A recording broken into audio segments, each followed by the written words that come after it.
Welcome to Salim समी channel. मैं हूं आपका एस्ट्रोलॉजर सलीम समी। आज फिर किसी नए टॉपिक पे आपसे बात करेंगे। हमेशा कोशिश होती है कि आपके लिए कोई नया से नया टॉपिक लेकर आएँ ताकि आपको भी फ़ायदा हो और आपको भी इल्म में इजाफा हो। आज जिस टॉपिक पे बात कर रहे हैं वो बहुत ही इम्पॉर्टेंट टॉपिक है जुपिटर। चाहे जुपिटर नक्षत्र चेंज करे या हाउस चेंज करे, 12 जोड़े के लिए बहुत ही इम्पॉर्टेंट हो जाता है। अब जुपिटर उसी घर में बैठा है कैप्रिकॉन में, लेकिन उसकी नेचर चेंज होने जा रही है। यानी 5 मार्च को जुपिटर अपना नक्षत्र चेंज कर रहा है। नक्षत्र उसको कहते हैं, अक्सर लोग पूछते हैं कि नक्षत्र का मतलब क्या होता है। जैसे हमारे कुरान पाक में लिखा हुआ है कि चांद अपनी मंजिलें पूरी करता है, यानी मनाजिल। इसी तरह बाकी प्लैनेट्स भी अपनी मंजिलें पूरी करते हैं और इसी को नक्षत्र कहते हैं। मुश्तरी जिस नक्षत्र पे आ रहा है, यानी कि जुपिटर जिस नक्षत्र में आ रहा है, वो इसका सबसे अच्छा दोस्त यानी मार्स यानी मरीख के नक्षत्र पे आ रहा है। हाउस चेंज नहीं कर रहा पर अपनी नेचर टोटल 100% चेंज कर रहा है। धनुष्टा नक्षत्र 2 घरों में आता है, यानी 2 बुर्जों में आता है, कैप्रिकॉन में और बुर्ज एक्वेरियस यानी कि धनु में। 23-20 से लेकर 30 डिग्री तक ये कैप्रिकॉन में रहता है और 6-40 तक जो है ये एक्वेरियस में रहता है। एक है अर्थ साइन जो ज़मीन से जुड़ा हुआ होता है, और एक है एयर साइन जो फैलाव यानी कि एयर साइन का ताल्लुका जो बांटने पे यकीन रखता है। मार्स इन 2 घरों को रूल करता है, इन 2 घरों के ऊपर इसके नक्षत्र आते हैं। तभी मार्स को इसी घर में एग्जॉल्टेड भी मिलता है। लेकिन अब बात करेंगे कि 12 जोडिक पे, तो उसको बहुत इंपॉर्टेंट होता है कि आपको ज़्यादा इंटरेस्ट जो होता है वो अपने जोडिक साइन के ऊपर होता है कि आपके 12 जोडिक में इसका क्या असरात पड़ेंगे। लेकिन उससे पहले हम धनुष्टा नक्षत्र के बारे में समझना बहुत ज़रूरी है कि धनुष्टा नक्षत्र है क्या। जैसे ही ये ट्रांजिट करेगा 5 मार्च को इस नक्षत्र पे आएगा, तो जो बिजनेसमैन हैं उनके लिए बहुत बड़ी खुशखबरी है। उनके लिए खुशखबरी है जो बिज़नेस को अपना बढ़ाना चाहते हैं, और उनके लिए जो अपना बिज़नेस नया शुरू करना चाहते हैं। जैसे ये हाउस चेंज करेगा 6 अप्रैल को, तो आप देखेंगे ये बड़ा ही आइडियल बिजनेसमैनों के लिए एक बहुत ज़बरदस्त ये टाइम शुरू होगा। ये टाइम होगा नया बिज़नेस करने का, अपने बिज़नेस को बढ़ाने का। लेकिन आगे बात शुरू करने से पहले चैनल को सब्सक्राइब कर लीजिएगा और बेल के बटन को ज़रूर दबाइएगा। हम बात करते हैं धनुष्टा नक्षत्र के ऊपर। धनुष्टा नक्षत्र जो है ये मार्स का नक्षत्र है, और ये वो नक्षत्र है जो कि जिस पर जुपिटर बैठकर यानी कि जुपिटर इस नक्षत्र में आकर अपनी ज़वाल के घर से निकलता है। और कुंभ यानी कि बुर्ज धनु को हिंदी में कुंभ कहा जाता है। कुंभ का नाम तो आपने डेफिनेट सुना होगा, इंडियंस मूवीज़ बेशुमार देखी होंगी, आपने अक्सर फिल्मों में देखा होगा कुंभ का मेला। जब भी जुपिटर एक्वेरियस में आता है तो कुंभ का मेला लगता है। कुंभ जिसको घड़ा यानी कि पानी कहा जाता है, कुंभ में यानी कि एक्वेरियस में आने पे यहाँ जुपिटर सेम वही रिजल्ट देता है जिसके रिजल्ट कैंसर में होते हैं, यानी कि अपने शरफ के घर में। यहाँ भी जुपिटर को शरफ का माना जाता है, पर यहाँ जुपिटर पहले कैप्रिकॉन के नक्षत्र में जो ज़मीन से जुड़ा हुआ है उस नक्षत्र पे रहेगा, फिर ये एक्वेरियस के नक्षत्र पे चला जाएगा। ये बहुत ही ज़बरदस्त टाइम है और यहाँ आपको बहुत बड़ी चेंजिंग्स नज़र आएगी। धनुष्टा नक्षत्र एक 7 नक्षत्र है, इसको 7 नक्षत्र कहा जाता है। और लेकिन एक चीज़ और है, आपने देखना है जितने भी 12 जोडिक हैं कि आपका 7वां हाउस का मालिक कहीं इस धनुष्टा नक्षत्र के ऊपर तो नहीं है। अक्सर हाँ, हमारे पाकिस्तान में बल्कि पूरी दुनिया में इसको बहुत बड़ा मसला जो है वो शादियों का होता है। हमारे अक्सर एस्ट्रोलॉजर भी गलती करते हैं, वो 7वें हाउस को देख लेते हैं, 7वें घर के लॉर्ड को देख लेते हैं, लेकिन ये नहीं देखते वो किस नक्षत्र पे बैठा हुआ है। अगर आपका 7वां शादी का जो घर होता है उसका मालिक इस धनुष्टा नक्षत्र पे बैठा हुआ है, तो धनुष्टा नक्षत्र पे शादी नहीं होती है। शादी के लिए ये नक्षत्र अच्छा नहीं है, क्योंकि इस नक्षत्र पर शादी नहीं होती। अगर किसी का भी 7वें का मालिक इस घर में है तो आप देख लेंगे जो ओवर एज हो जाते हैं, जिनकी एज गुजर जाती है और उनकी शादी नहीं होती, उनमें से एक धनुषा नक्षत्र भी है। नक्षत्रों के ऊपर ये किन किन नक्षत्र में शादी करना अच्छा होता है, हम डिटेल के साथ वीडियो बनाएंगे। इसी तरह जैसे हमने केतु के ऊपर बात की थी, केतु जब अपना नक्षत्र चेंज करेगा वो आप उसका लिंक भी देख सकते हैं। यहाँ धनुषा नक्षत्र बड़ा साथ बड़ा पॉजिटिव नक्षत्र है। ये अधिकार यानी कि ये आपको पावर दिलाता है, आपको ओहदा दिलाता है, और ये इंतहाई डिसिप्लिन नक्षत्र है। इस प्लैनेट का नक्षत्र जो भी रूलर होगा, जो उसको रूल करता है, जिसका भी प्लैनेट यहाँ पे है, तो वो अधिकार भी पाता है, यानी कि ओहदा भी पाता है, रिस्पेक्ट भी पाता है, और उसको पावर भी मिलती है, और ये अपने डिसिप्लिन में बहुत ज़बरदस्त होते हैं।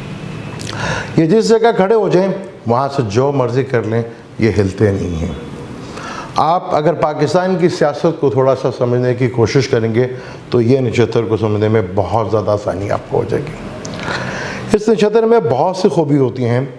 यहाँ जुपिटर बहुत ज़्यादा कंफर्ट फील करता है, क्योंकि जुपिटर के दोनों घर, एक घर जो सैजिटेरियस का वो मार्स से पहले आता है, स्कॉर्पियो से पहले आता है, और दूसरा घर वो एरियस के बाद में आता है, यानी इन दोनों का रिलेशनशिप बहुत अच्छा है। इस नक्षत्र पर बैठकर जुपिटर बहुत कंफर्ट फील करता है, और उसकी नेचर भी आप देखेंगे बहुत चेंज होगी। अब जुपिटर जो है इस नक्षत्र पे आएगा, और इस नक्षत्र का जो ताल्लुक है वो पावर से भी है, ताकत से भी है, अधिकार भी देता है, और डिसिप्लिन भी बहुत ज़बरदस्त किस्म का रहता है। यहाँ पर ये आगे बढ़ते हैं, ये लोग अपनी हिम्मत और कड़ी से जो कह दिया उसके ऊपर डट जाते हैं, लेकिन इसमें कुछ बुराइयां भी हैं जो उसको बहुत ज़्यादा ख़राब करती हैं। अगर इस नक्षत्र में अगर कोई मैलिफिक प्लैनेट बैठ जाए तो ये नक्षत्र इतना लो लेवल के ऊपर चला जाता है कि ये जिस चीज़ को सच मान लें उससे पीछे नहीं हटते। चाहे इन्हें ये भी पता चल जाए कि सामने वाला जो हमारा बॉस है या किंग है, या जो हमारे यहाँ पे अक्सर आपने 10-15 सालों में देखा कि हमारे मुल्क के जो भी लीडरशिप हैं, अगर वो जो कह देते हैं तो उनके पार्टी के लीडर उनका दिफा करने के लिए टीवी के ऊपर, सोशल मीडिया के ऊपर और टीवी के ऊपर प्रोग्राम में आपने अक्सर देखा होगा कि वो उनके दिफा के लिए आ जाते हैं। ये चीज़ को भूल जाते हैं कि मैंने इसको प्रॉमिस कर दिया है, इस प्रॉमिस को मैंने नहीं तोड़ना, चाहे वो अच्छा है या बुरा है। ये धनुषा नक्षत्र की सबसे बड़ी प्रॉब्लम है। ये डट जाते हैं और उधर ही फंसे रहते हैं। अगर ये समझते हैं कि जो ये है, जैसा भी है, बस यही है और मैंने इसी का साथ देना है, अक्सर आपने देखा। और अगर ये बहुत ज़्यादा नेगेटिव हो जाए तो ये इतने ज़्यादा नेगेटिव होते हैं, ये हर चीज़ के ऊपर अपना हक जताना शुरू कर देते हैं। ये समझते हैं कि ये चीज़ सिर्फ बनी ही मेरे लिए थी, इस चीज़ के ऊपर मेरे अलावा। आपने देखा कि हमारे कई पार्टी के लीडर समझते हैं कि हुकूमत और पाकिस्तान में बादशाह बन के रहना सिर्फ हक उन्हीं का है और किसी का भी नहीं है। ये लोगों का हक भी मार लेते हैं, क्योंकि ये समझते हैं कि ये सब कुछ मेरा है, मैं ही इसका दावेदार हूँ और कोई इसका दावेदार नहीं हो सकता। इस नक्षत्र की सबसे बुरी बात ये है। अगर ये बहुत ज़्यादा ख़राब हो तो ये आपको बहुत ज़्यादा जो है टेंशन, डिप्रेशन देता है और ये प्रॉब्लम लेकर आता है।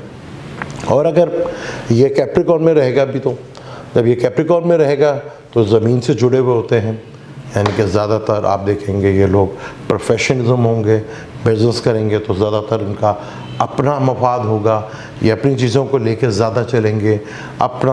और बिजनेसमैन की जो नेचर है वो आपको पता है कि सबसे पहले वो अपने बिज़नेस पे फोकस करते हैं। जैसे ये एक्वेरियस में जाएगा 5 अप्रैल को तो इसका हाउस चेंज हो जाएगा और वो है एयर साइन एक्वेरियस।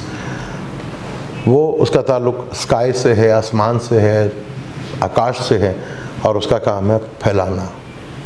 ये बांटने पे यकीन रखते हैं, ये बहुत ज़्यादा बांटते हैं और मिलजुल कर लेके चलते हैं। धनुषा नक्षत्र बड़ी खूबियों वाला नक्षत्र है। यहाँ पर जुपिटर बहुत ज़्यादा कंफर्टेबल फील करता है। यहाँ जुपिटर की नेचर आपको बहुत बेहतर आपको नज़र आएगी। अब आपने देखना है कि आपका कौन सा प्लैनेट है जो इस नक्षत्र के ऊपर बैठा हुआ है। सॉरी, कोई भी प्लैनेट अगर इधर बैठा हुआ है आपका, वो आप देखना कि वहाँ धनिष्ठा की ऊंचाइयों के ऊपर है या बिल्कुल नीच के ऊपर है। आप रोज़मर्रा लोगों से मिलते होंगे, देखते होंगे, जो चीज़ समझते हैं कि इस पर सिर्फ मेरे ही हक है, मेरे अलावा यहाँ पे किसी और का हक नहीं है, वो धनिष्ठा नक्षत्र के ऊपर होते हैं। और जब ये पॉजिटिव हो, इंतहाई पॉजिटिव हो, तो ये डिसिप्लिन में रहता है, डट जाता है, उस चीज़ से कभी भी नहीं हिलेगा। जो उसने कह दिया उसको वो मान के रहेगा। अगर ये पॉजिटिव है तो इसके हज़रात आपको बहुत ज़बरदस्त मिलेंगे। कारोबारी हज़रात जो हैं उनके लिए बड़ा आइडियल हो जाता है ये। बिज़नेस को फैलाता है, बिज़नेस को बढ़ाता है, उसको नए बिज़नेस को बड़ी ऊंचाइयों तक लेके जाता है।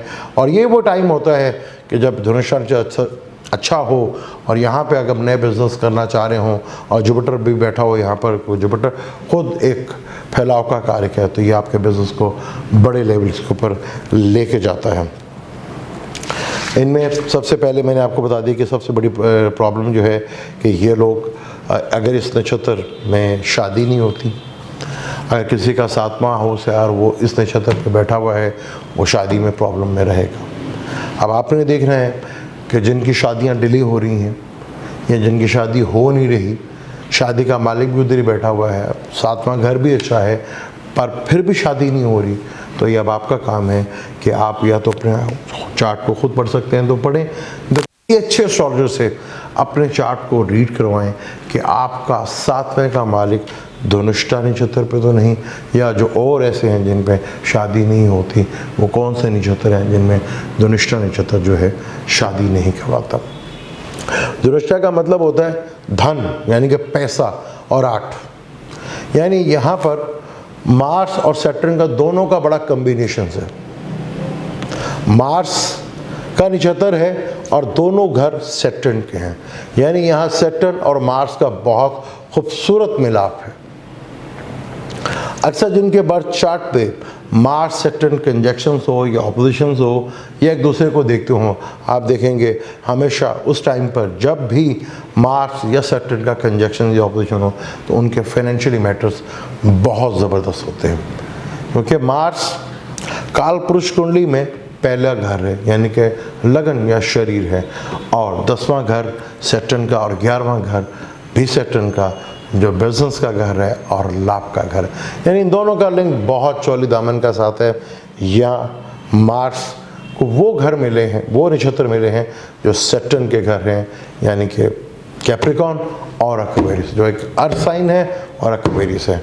अब आपने देखना है कि आपके लिए धनुष्टा नक्षत्र और जुपिटर का यहाँ बैठना आपकी ज़िंदगी पर कितना बड़ा असर डालेगा, क्योंकि बिजनेसमैन वालों के लिए और बहुत से लोगों के लिए जो कंसल्टेंसी करते हैं, जो एजुकेशन फील्ड से रिलेटेड हैं, जो बाहर जाना चाहते हैं और बाहर सेट होना चाहते हैं, और जो वकील हैं, कंसल्टेंसी करते हैं, उनके लिए बहुत ज़बरदस्त टाइम आने वाला है। 12 जोडिक के ऊपर हम डिटेल के साथ वीडियो बनाएंगे कि किस तरह 12 जोडिक में ये कैप्रिकॉन में बैठ कर और जब एक्वेरियस में जाएगा आपको 12 जोडिक पे इसके कैसे साथ मिलेंगे, वो आपको डिटेल के साथ, पूरे डिटेल के साथ आपको बताने की कोशिश करूँगा। अब मुझे दें इजाज़त, लेकिन जाने से पहले चैनल को सब्सक्राइब कर लीजिएगा और बेल के बटन को ज़रूर दबाइएगा। अल्लाह हाफ़िज़।